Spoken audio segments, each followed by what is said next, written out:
All right, let's look at this Tuesday market so far. Coming into the day here, let's just take a look at the price action and point some stuff out that I really want to show you guys. And this is looking at longer time frames using shorter time frames. So we're going to look at the 4 hour because the 4 hour has the 15-minute built into it. So this will help us or help you understand which way the direction was. So if we go out to the 4 hour, you can see that we were in this downwards behavior. The market's falling, correct? And you want to, if you're using lower time frames, so this pullback here, when we're still in the downwards behavior, using your indicators, you can see that we're in a downwards pattern. And anytime I pull back, you want to be thinking short-term pullbacks with longer-term runs or longer runs. So if you got in here, you're going to want to run it out. Now, getting in here, running it up, you know that you'd want to take profits faster. Is basically what we're saying. And now you can see that we came in and hit a bottom here on Monday at the close of the market on Monday, and then we saw this shift. Now we should see a shift in lower time frames. You can see the at the time you have the MACD that actually is showing a bottoming. It was rolling over and showing it wants to push back up, so it's showing you the push in the direction. So that would have been the first sign. You can see it right here as well. This actually created bullish divergence in here, so this has a lower low and a higher low, and a lower low and a lower low, or higher low, lower low. So there is divergence being created here in the price action, which shows that we are pushing for more up. We're also exhausted on the RSI on the longer time frame, and then also the stochastics at the time on this first started to turn. They're bottoming out and pushed up, and then which we would have been looking for a pullback, quick pullback, and then another longer drop to create a lower low off of this point. So this played out perfectly what we would be looking at on price action in the 4 hour. And then you can see that we did start to turn into the evening, into Tuesday morning, which is the price action that you see right here. And we can see we got the MACD also crossed on the 4 hour. So let's jump in now into the 15-minute. And with that being said, we already know that this is going to have an upwards pattern. Now we're going to get a bigger pullback than we have in the past. We're looking for a bigger pullback. The 4 hour says that we're going to start to go up and start to take out certain key levels that you can look at, what we can build. But we're trading the lower time frame, so now that we know that trend is going to push up in the longer time frame, we can take the opportunity here, which you can see it right here. Here's the Tuesday morning, and you're probably saying, "Hey, didn't you just say that we were going to go an uptrend?" You can see this pullback right here is very aggressive and quick, and what we wanted to see is this price action actually break through the left side of the shoulder. So you can see that left shoulder is created here, and you also have the bullish divergence created in here on the 15-minute. So we need to see it break above this point, which you saw it do that. And then there's also a bear, or bull flag sitting right here on the 21 coming up and the 200 coming down.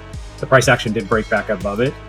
And then this pullback that we saw is really just a short-term pullback. And this is where you got to make sure you're in the trend that the market wants to flow in that 4 hour. That's what's putting that 4 hour out, is because the 4 hour, this yellow line right here, let's go back out to that 4 hour and look at that yellow line as well. You can see that that's also literally when the MACD was pushing through for the cross. So it's showing you that we are in a longer time frame actually creating a shift. And the 15-minute already came down and bottoming and doing the shift as well. So what we'd expect, if you were just looking at current price action in here, we can use the Fibonacci, the Fib extensions, and I'm taking the high point up here to the high point here, and we expect a pullback. So when this pulled back, you can see that there is a trend line that's created through here. Also drew the trend line in here. So if you were going to take this trade for continuation, we would expect a pullback to here to go ahead and continue up. This indicator that you see on here is called the color change. It has a moving averages built into it, and then every time they cross, they go into buy. And it's a 30 and a 50 moving average. So when the 30 crosses the 50 moving average, it gives you the buy is going up and the sell is going down. So this was also called into the uptrend as well with that change indicator. So in this pullback, I expected just to pull back. When it came back up into the 200, that's where you could have started looking at taking a trade.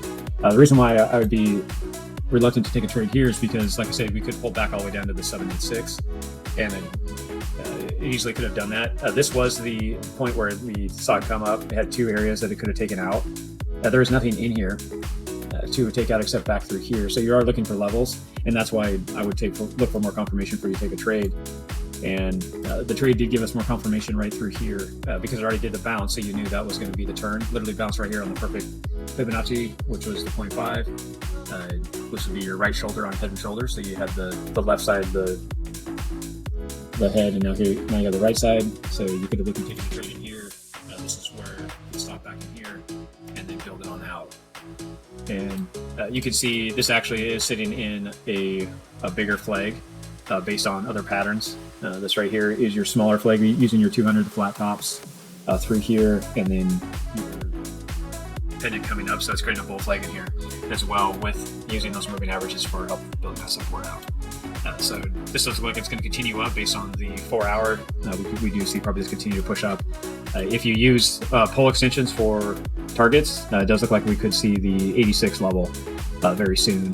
So we'll use those areas for the trade up.